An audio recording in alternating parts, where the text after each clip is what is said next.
looking at the process or an input resource that hinders the obtainance of maximum revenue at the organization. So we are looking at that process or an input resource that does not allow us to produce as much units as possible. That is what we want to be looking at. So that is, in simple terms, this is what we want to be looking at. Okay, right. Let us define what is a bottleneck. What is a bottleneck? A bottleneck can be defined as a bottleneck is a resource. So this is a resource or an input resource. This is a resource or a machine rather, or a process. Let's define it this way: is a resource that is insufficient to meet expected demand levels. So that is a bottleneck, right? If we have expected demand, for example, we want to produce 10,000 units and we do have different types of our input resources. That resource that does not allow us to produce the 10,000 units is called a bottleneck. Or in other words, we can define a bottleneck as a process. This could be a process with minimum capacity. Right. So a process with minimum capacity also. All right. My friends, I always remind you, if you can't mute off yourself, please mute off your mic. If you can't do that on your own, I will remove you from this meeting, okay? If you know that you are talking or you have background noise, please just mute off your mic. If not, I will be removing you from this meeting, okay? Or so we can define that as a resource, an input resource that is insufficient to meet expected demand levels, or a process with minimum capacity that is not able to meet expected demand levels. So we can define our bottleneck as that machine that cannot allow us to produce the units that we want to produce in order for us to generate as much revenue as possible. This is what we are looking at. So it could be input resources such as labor, material, machine hours. That could be a bottleneck. And it could be other materials. It could be another machine. For example, if we are producing our product through different processes, you would see that, or you would realize that it's not every process that has got equal capacity. We do have some machines that can produce other items faster, and we do have machines that can produce materials at a slow rate. So this is what we are going to be looking at. But before we proceed, let us look at theory. Our main focus is on internal resources. So the internal resources that we have, all right, at an organization, we have, right, could be machine or any other resource. Anything external, right, anything external will not affect TOC, theory of constraints. That's TOC. Anything that is external, anything that is outside our organization will not affect what we want to be looking at. Right. Next thing is for us to look at the assumption, because this topic is hinged on certain number of assumptions. In order for us to study and be well to answer questions on throughput accounting, we should first of all look at the assumptions of the topic. Right. What are the assumptions of theory of constraints or throughput accounting topic? So assumption number one, we have to understand that first thing is that a main goal, our main goal is to turn materials into sales as quickly as possible. As quickly as possible. That is the main goal. All right. That is our first assumption. So if we buy material and input them into our production process, they should be turned into sales as quickly as possible. That is assumption number one. Another assumption is production is equal to sales. Production is equal to sales. That is second assumption. So looks like it, we have an order first and then we produce. So whatever that we produce is supposed to be sold. That is another assumption. Then assumption number three, the organization operates. Our organization should be operating in a just-in-time environment.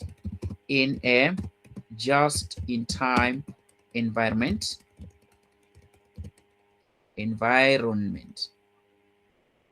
All right. So what does that mean? If an organization is operating in a just-in-time environment, it means that keeps little or no inventory at all. So that is very important. That is key for us to note. So we don't have to keep huge buffers of inventory. Little inventory is allowed, but mostly no inventory at all.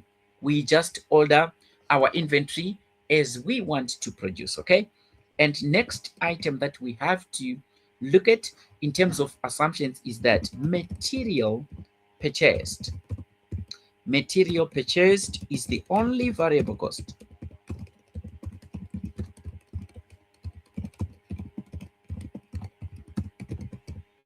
Material purchased is the only variable cost. What does that mean? We know that traditionally labor is a variable cost, but here we are going to assume that labor is assumed to be fixed, to be a fixed cost. That is the assumption here. Right, we have that assumption number four. So when we consider our variable cost, the variable cost is only direct material purchased. Okay, that is assumption number four. Let us look at another assumption. Another assumption is that there is only one bottleneck at a time. One bottleneck at a time, right? Once the bottleneck is elevated,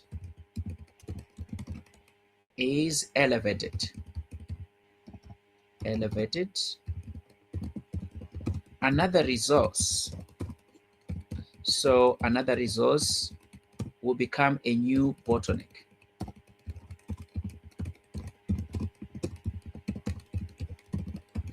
Right? We do have one bottleneck each time.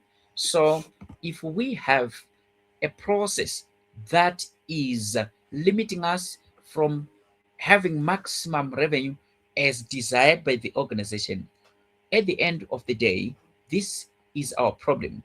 We need to fix the problem. When we fix the problem, we do have the next machine that we have limited capacity. We need to elevate that. So at the end of the day, you realize after we have covered the steps, you realize that throughput accounting is a continuous process which can never come to an end. Throughput TPA, that is throughput accounting, is a continuous process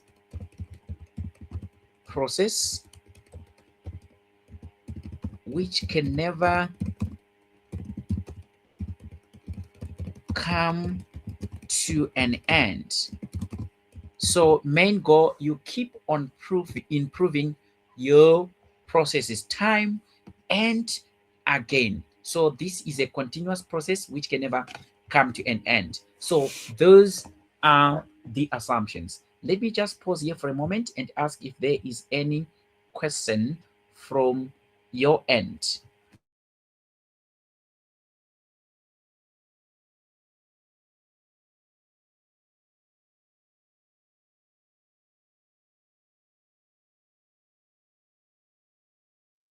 Confirm that so far so good? So far so good? Yes. All right, thank you, Linda. Let us look at the steps to throughput accounting. We do have 5 steps. So 5 steps to TPA, 5 steps to throughput accounting, which is also called the bottleneck resource accounting. Right. In order for us to be able to understand these 5 steps, I'm going to give an illustration here. All right, let me see if something is wrong here. Okay, will I be able to make use of my pen? I'm not able to do that. All right, let me try and save. If not, let me just try to illustrate using other methods. All right, I'm going to assume that this is process number 1. I copy it. I put process number 2 here. I copy it. I make process number 3. Assuming that we have a product that we are making, and this product enters into process number 1. From there, it comes out to process number 2. From there, it goes out to process number 3, and it becomes a finished, right? Forgive my typo here, product. At the end, it becomes a finished product at the end there. Right, I can just make use of this. I'm sorry about that. All right, let me just type finished product here. Finished product. That is what we have at the end. And from process number this one to this one, it's still work in progress. This is work in progress. Here we need to have input material or input resources into process number one. So let us look at capacity of this machine. Capacity, all right, increase the font probably to 22. 22 capacity capacity of this machine, which is process number one, is let's have 1000 units per hour. That's what we have on process number one. If we go to process number two, it can only handle 500 units per hour. That is process number two. Just have a little of patience whilst I try to illustrate this. Process number three can handle 1450 units per hour. Right, so if we are to make a product, for a product to be a finished unit, it has to pass through these processes. This is process number one. This is process number two. This is process number three. Process three. So this is what we have at each and every organization according to throughput accounting. All right. So if we look at these three processes, number one, we have to identify what we call a bottleneck. That is step one. So step one is to identify a bottleneck. What is a bottleneck? We have explained, right? A bottleneck, right? That is, i.e., a process with minimum capacity. That is a bottleneck. So from our three processes, we have to identify a bottleneck. Can someone help us to identify a bottleneck here? Who can try? Thank you. Which process amongst those three, which is the process that you think is a bottleneck? I think process two. Process two, thank you. Process two is the bottleneck. And since the process two has got minimum capacity compared to process number one and process number three, we call it a bottleneck. Why? It is the unit or the machine, the process that cannot handle units that can be handled by other processes per hour. So when we have identified the process, let us agree that we have agreed this is our problem.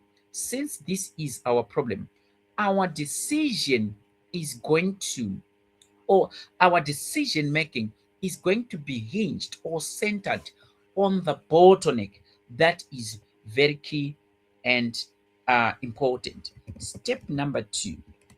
Let's look at step number two.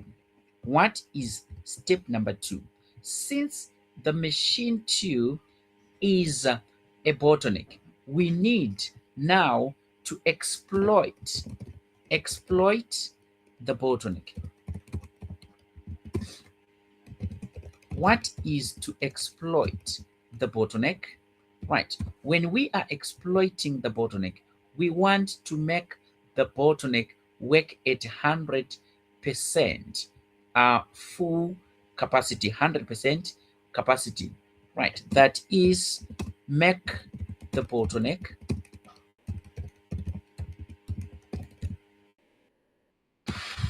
to work at 100% capacity. So we are going to make the bottleneck process 500 units per hour. That is the second step. So what does that mean? It is only the bottleneck that should work at 100% full capacity.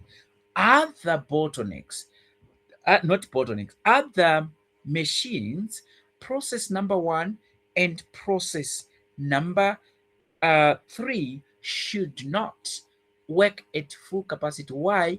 They should then subordinate it to accommodate the bottleneck. So we have to go to step number three. Step number three is to subordinate non-bottleneck resources. So let's look at step number three, subordinate non-bottleneck resources.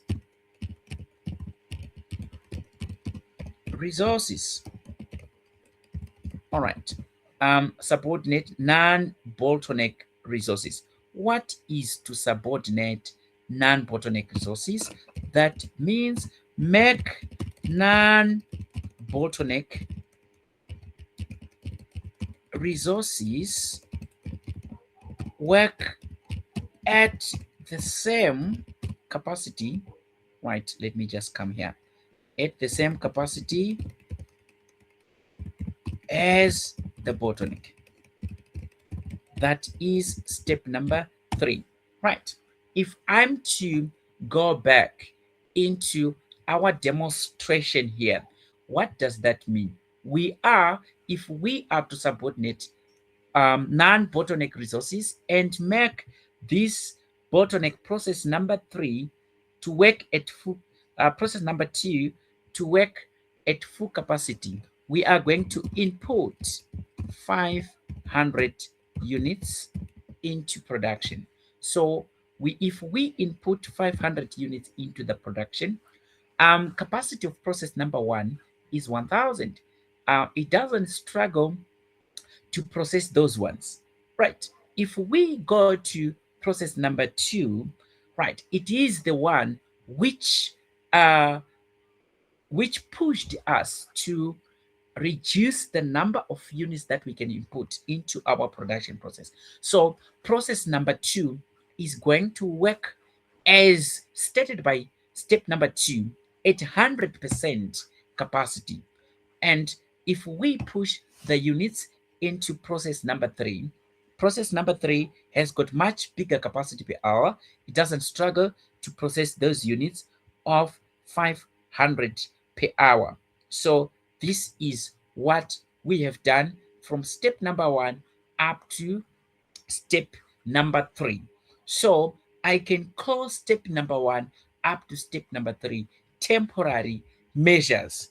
We still have a problem. So this problem, we don't have to uh, live with this problem forever.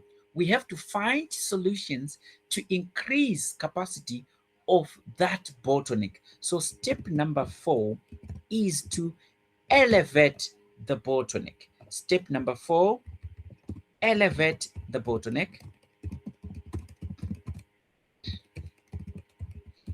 What does that mean when we say we are elevating the bottleneck? We are finding ways to increase capacity of the bottleneck, right? It could be, right, an example of increasing capacity of the bottleneck could be major maintenance. If the capacity is being hindered by uh, breakdowns, we do major maintenance, or acquisition of a new and advanced machine, of a new and advanced process, right? We need to do that. So either way, it all depends with the reasons that we do have at the organization. What are the causes of us having minimum capacity at process number 2. We need to solve that question so far from step number 1 up to step number 4. Do we have any question? I just want you guys to keep on participating so that we move together. If you are left behind, please let me know so that I can explain before I jump over to the next session, okay? Right, let me just retake you very quickly from step number 1. Identify the bottleneck. We've identified our bottleneck is process number 2 because it is the one with minimum capacity. If we want to maximize revenue, we can't maximize revenue due to process number 2. It has got limited capacity. That's why it is a bottleneck. Sometimes you might not have these processes. You might have input resources. For example, you might have machine hours, labor hours, material. That resource that is insufficient to meet required um, or expected demand levels, it will become a bottleneck. Step number 2 is to make sure that our bottleneck is utilized to the maximum capacity. So we are exploiting process number 2, which is the bottleneck. Make it work at 100% capacity. All capacity that is going to be remaining idle on the bottleneck. So that is the only resource that should work at maximum capacity. All right. And then we go to step number 3. Other non-bottleneck resources should not then work at 100% capacity, because if we make process number 1 and number 3 work at 100% capacity, we are going to create buffer stocks, which is discouraged here. Is discouraged here on this assumption to say that the organization is operating in a just-in-time environment. We should keep little or no inventory at all, or buffer stocks. So if we are to make these ones working at 100%, we are deliberately creating buffer stocks. Okay, right. Step number 4, we have to elevate the bottleneck. What does that mean? It means that find ways to increase capacity of the bottleneck, and then this could be major maintenance of that bottleneck or acquisition of a new and advanced process. Now, I have introduced the process, the issue of work in progress here. We have work in progress from process number 1 to process number 2, from process number 2 to process number 3. So we have to understand that we can put that under assumption to say that work in progress, the work in progress WIP, is valued at material cost. We don't have to worry about work in progress. A product we have its full cost when it's a finished product. As long as the product is still in production process, we don't have to attach any value. The value is the cost of buying the input materials there. Right. And finally, we go to step number 5, which is the final step. Step 5. Our step number 5 is go back to step 1. So go back to step number 1. Right. Before we go back to step number 1, I want us to action number 4, where we are supposed to be elevating the bottleneck. So if I'm to elevate my bottleneck here, you can see that I found ways to elevate this. So my assumption here is that this bottleneck, after being elevated, it can now handle 2,000 units per hour. That is step number 4. When you go to step number 5, it sends us back to step number 1. So if we go to step number 1, step number 1 will say identify a bottleneck, right? Which is a process with minimum capacity. So we are going to identify process number one as the bottleneck. Why? If we have this new setup here, you can see that it is only process number one which has minimum capacity. This is the reason why we said that throughput accounting here is a continuous process which can never come to an end. So these are the assumptions of throughput, and these are also the steps to throughput. Finally, what we want to look at are the computation side. Let's, if we do not have questions, but for the meantime, I'll just pause here and ask if you need clarity from assumptions up to the steps of implementing throughput accounting. Question, I'm waiting for questions. I'm here. I'm just going to give you probably 30 seconds to digest and ask me questions. Otherwise, we can continue.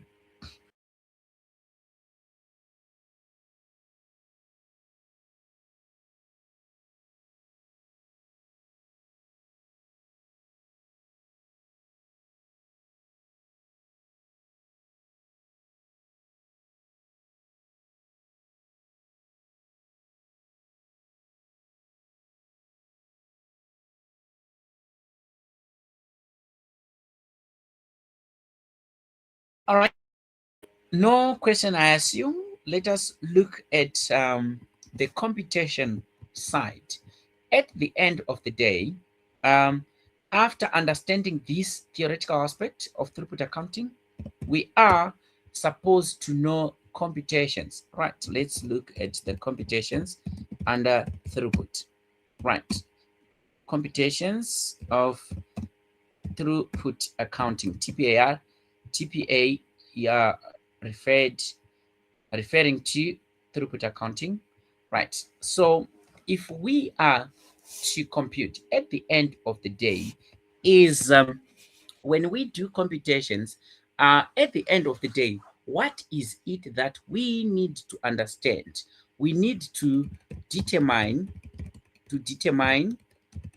whether a product is profitable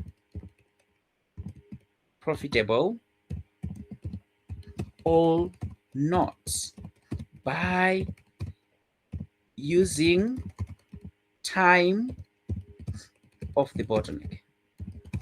So we have a limiting factor. In other words, we have a limiting factor which is the bottleneck. So at the end of the day, we might be producing 3 4 products. So at the end of the day, we need to determine whether the use of a limiting factor on each product is going to be profitable or not.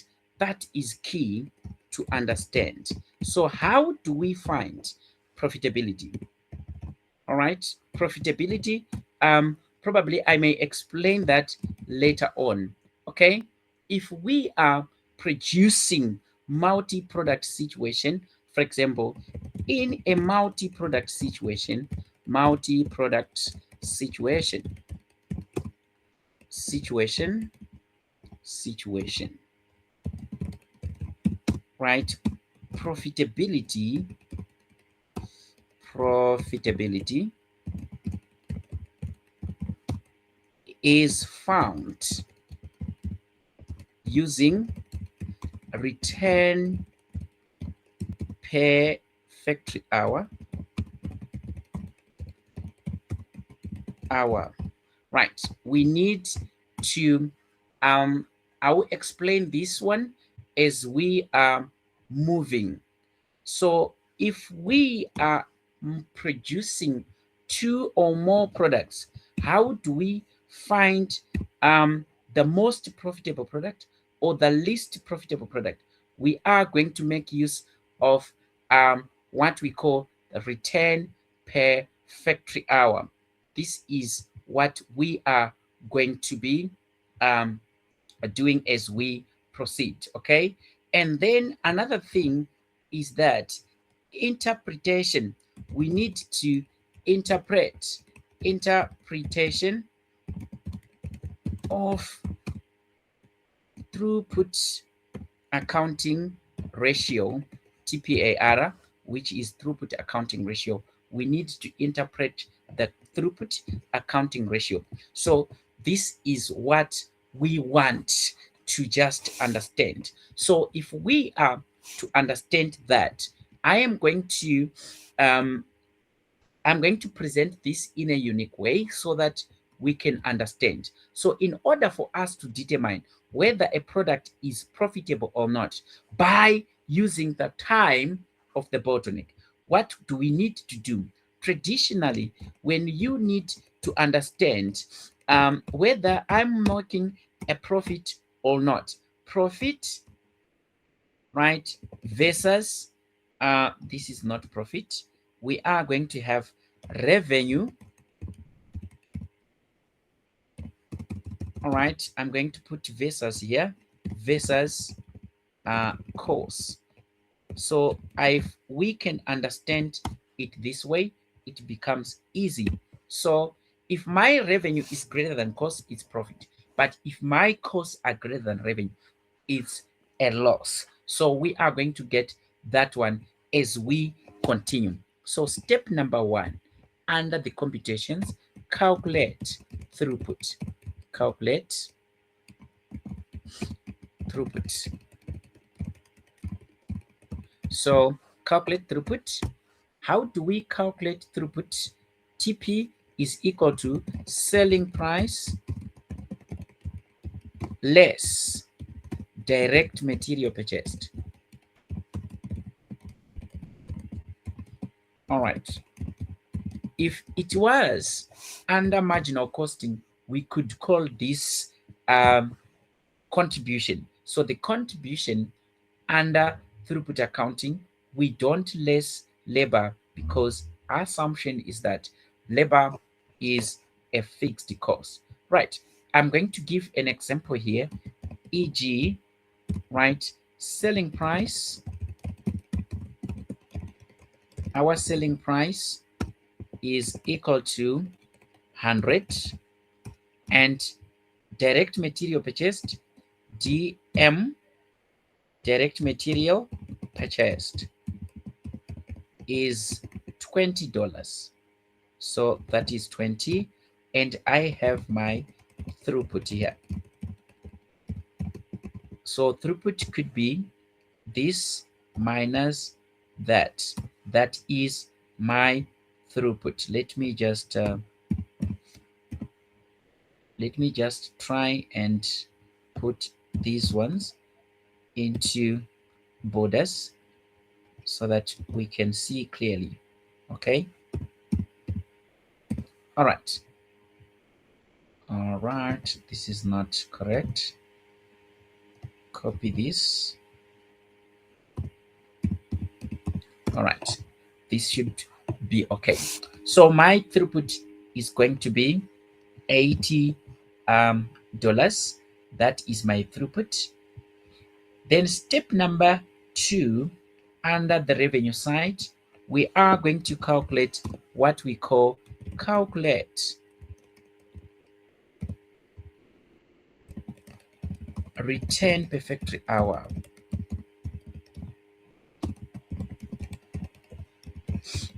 All right, return per factory hour. What does it measure? It measures the returns that we are getting by the use of a bottleneck. Right, return per factory hour. That is what we have here. We are measuring the returns that we get by the use of a bottleneck per hour. So how do we calculate that? We are going to have throughput divided by usage of the bottleneck. Usage of bottleneck time. Right.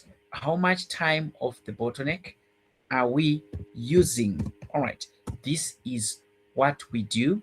I have my throughput on step number 1. So I'm going to give an example again so that we can understand this. Continuously, another example is throughput. My throughput, I'm going to assume throughput remains $80, which is what I have calculated here. $80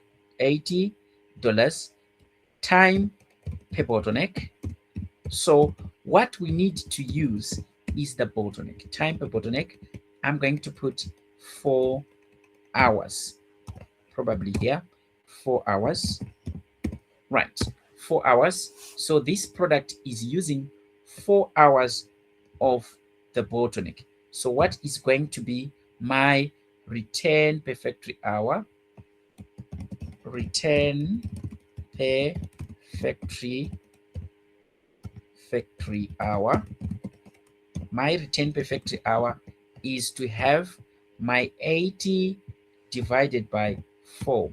I have return per factory hour as 20. So like what I have mentioned earlier on, use this to rank your products. If you are producing 2 or more products, let me put a note here, right? This note, I'm going to continue, but I'm going to highlight use this to rank products. If producing more than one product, you have to make use of your return per factory hour. This is how we determine profitability of products, assuming that the other product has got a return per factory hour of 18. It means that this product that we have here is going to be ranked number 1. So from step number 1 and number 2, this is how we calculate or we understand the revenue side. So after we have calculated return per factory hour, our revenue side is done. But when we are done with our revenue side, we continue to step number 3. But step number 3 now on the cost side, because at the end of the day, what we want to do or understand is the comparison of our cost versus our revenue. Let me just pause here and ask if there is any question. Friends? Other? At least you have to show that you guys are alive and you are Yeah, following. we are alive, say. And Mm.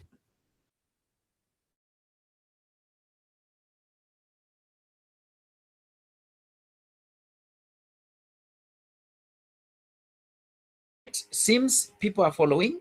That's okay. Let us look at the cost side. We are continuing, guys, since we have ended the step number 2 on the revenue side. Step number 3 is to calculate the factory cost per hour, cost per hour. So factory cost per hour is number 3. How do we calculate factory cost per hour? Right? You are going to have labor plus other costs, right? Divided by time per bottleneck. So, like what we have mentioned earlier on, to say labor is treated as a fixed cost, I'm going to have an example again here. I'm going to assume that e.g. like labor, my labor is equal to 20 and other overheads are equals to 40. So what does that mean? It means that fixed costs or fixed overheads altogether my fixed overheads are equals to 60 equals 40 plus 20. I have my 60, and then time per bottleneck. Time per bottleneck does not change. The time per bottleneck that I have used. So if you are operating a machine, every hour that you generate revenue is the same hour that you are incurring costs. So the time per bottleneck remains 4 hours there.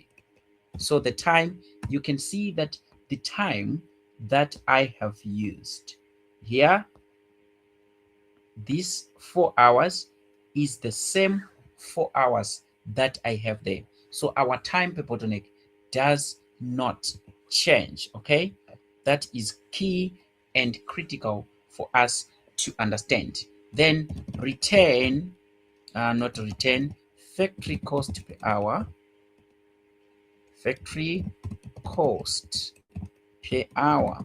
So the factory cost per hour is signifying that every hour how much fixed costs are we incurring.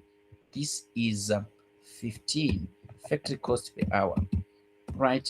Can someone tell me, if we are comparing the revenue side, if we are comparing, sorry about that, I think something is amiss here. All right, just give me a moment to solve this.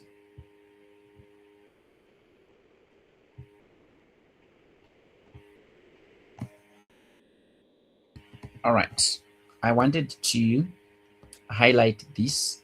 Okay, if we are to compare our cost, something is amiss with my laptop here. If we are to compare anyway, if we are to compare this $20 versus the $15, can someone tell me, are we making a profit or loss? $20 versus the $15. Anyone to just unmute themselves and say something? Is this a loss or a profit? Hello, guys.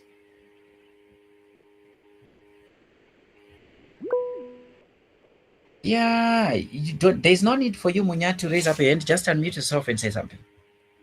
I think it's profit making. It's profit making. Thank you. That's correct. Why? Because our returns of 20 are greater than the factory cost of 15. So by looking at that, we can safely say that this product is making a profit. So how do we compare? How do we then interpret? So interpretation of profit making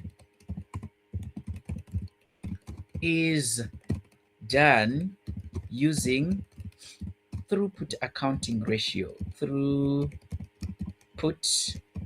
accounting ratio.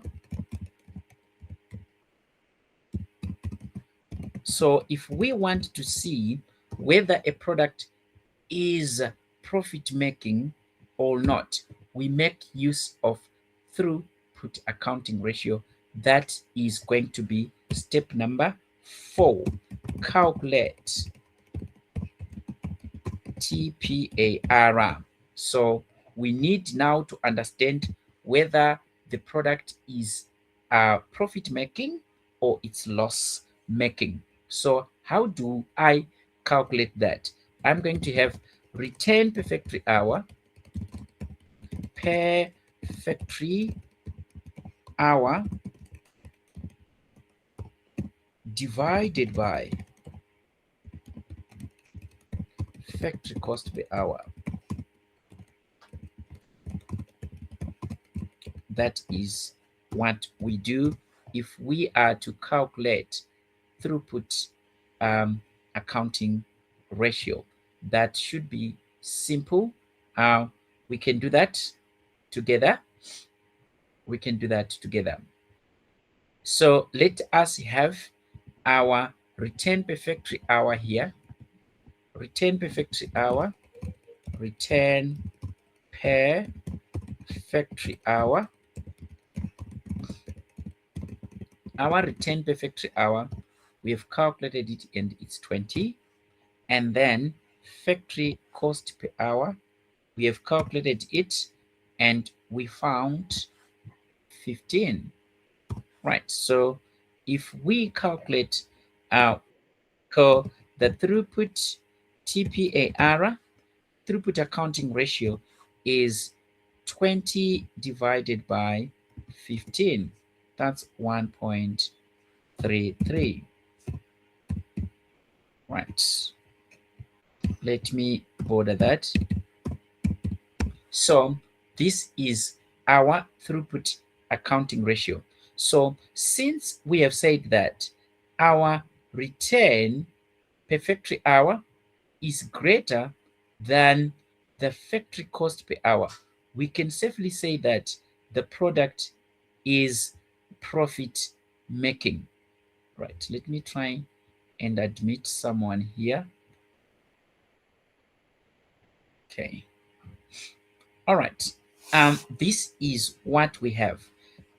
Since we have calculated our TPAR, let us interpret. So if we are to interpret the TPAR here, if TPAR, throughput accounting ratio, that is greater than 1, it means that the product is profitable.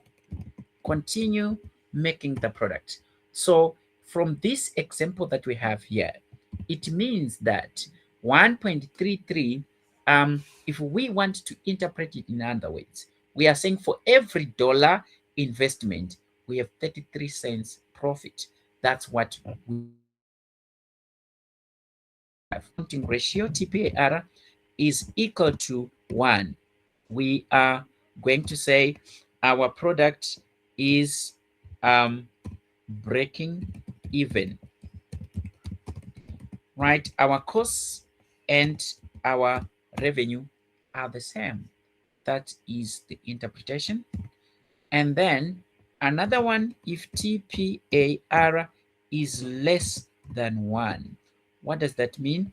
It means that the product is loss making.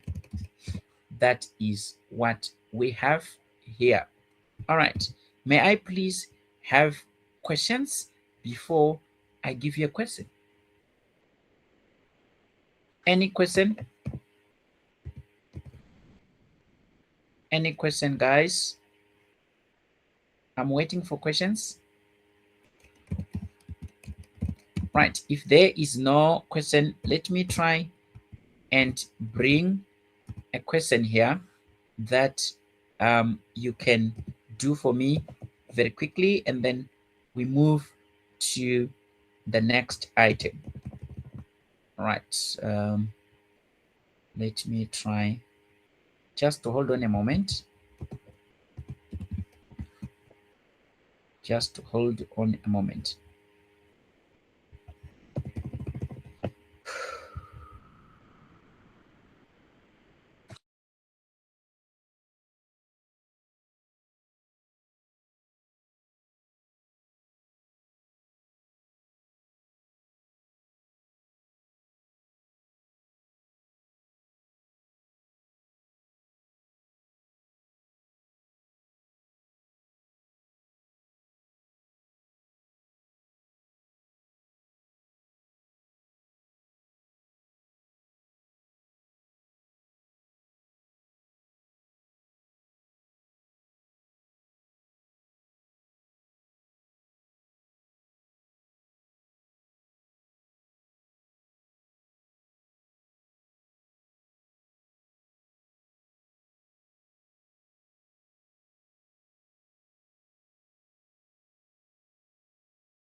guys. May we please solve what we have there?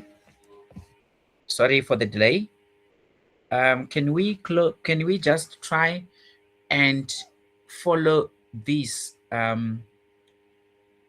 lesson to solve the question that I've pasted there? Please confirm that the question is visible.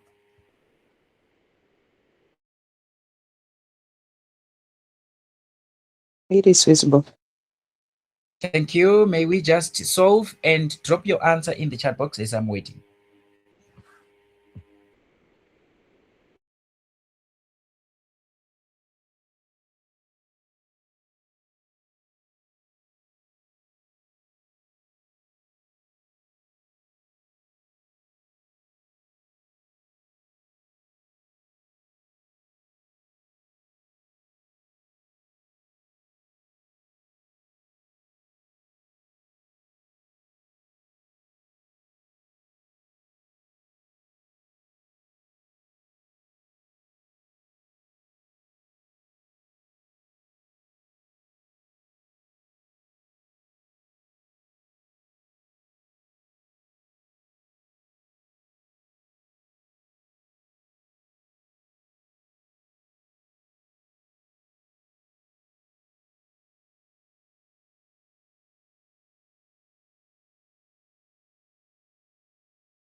Let's do that, guys.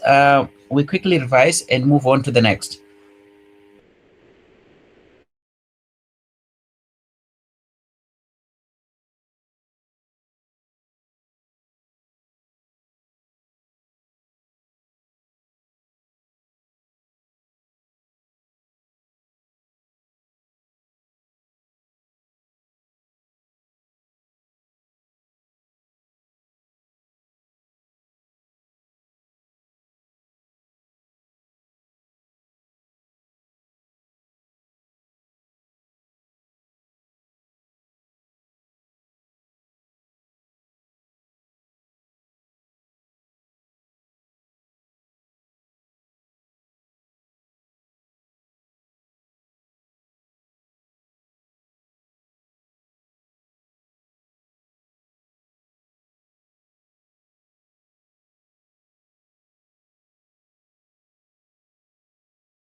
Thank you. I think I have three.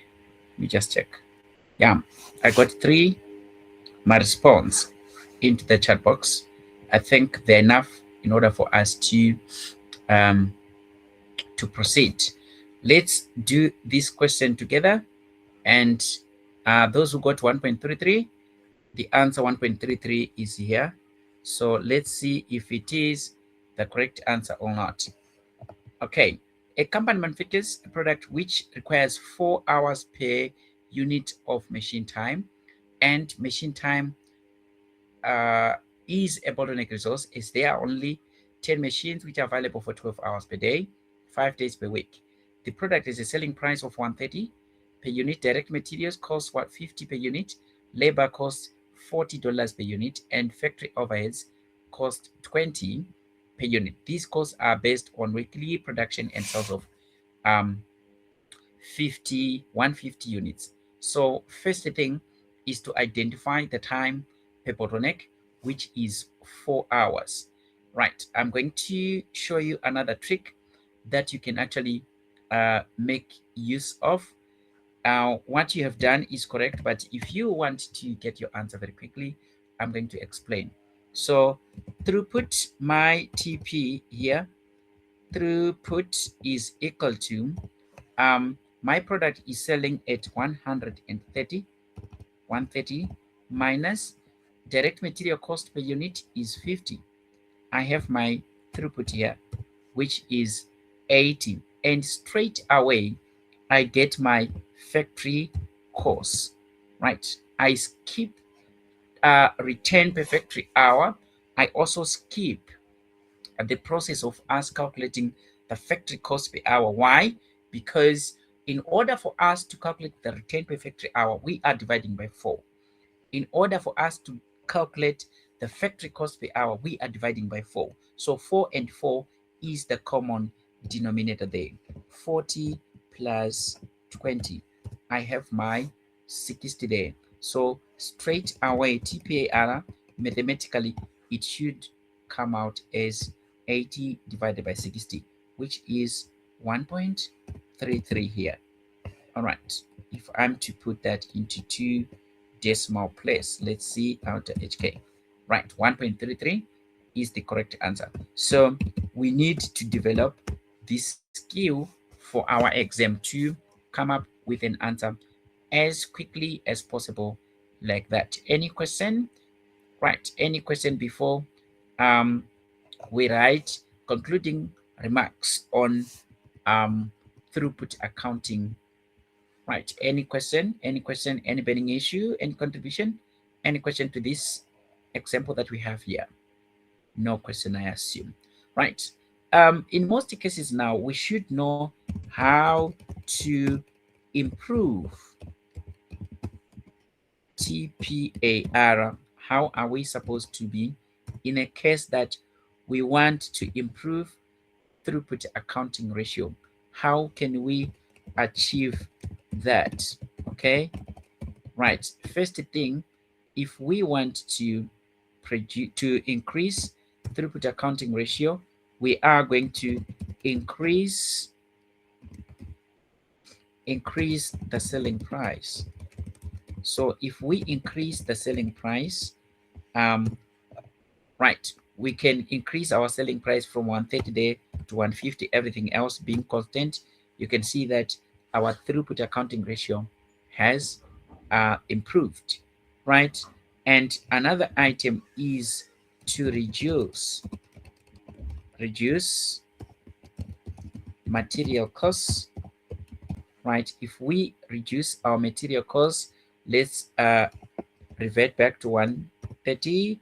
If we reduce our material cost probably to 30, you can see that our TPR has improved. Reduce, again, you can reduce the overheads, right? Improve efficiency of the bottleneck is another one. Improve efficiency of the bottleneck. Right. That is how we improve our throughput accounting ratio. Right, if there is no further question, a question to look at, go try this question, go try Sweet Treats Bakery. Is one of the questions that you should um, try. Try that one. We will be looking at Sweet Treats Bakery as we do revision on these topics. Any question? Throughput accounting is done. We now want to move on to the next topic. Any question? Any question from my friends? No question. So let us look at the next item.